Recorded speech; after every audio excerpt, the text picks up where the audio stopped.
Norėčiau pakalbėti apie galimybės vaikams sėdėti kuo patogiau, jeigu vaikui yra sunku nusėdėti vietoje, jisai labai daug juda, kruta, tai ką daryti, kad būtų visiems lengviau.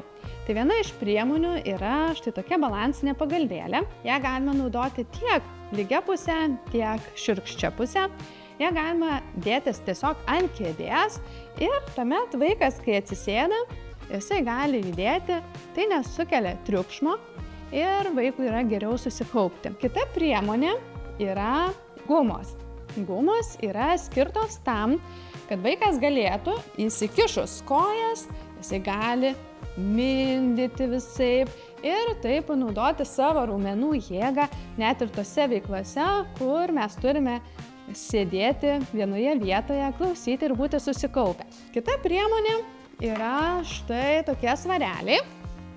Svarelius mes galime dėtis ant kojų, šitie yra šiek tiek sunkesni ir užsidėjus ant kojų galima tiesiog labiau jausti savo kūno svorį ir taip būna tiesiog ramiau sėdėti.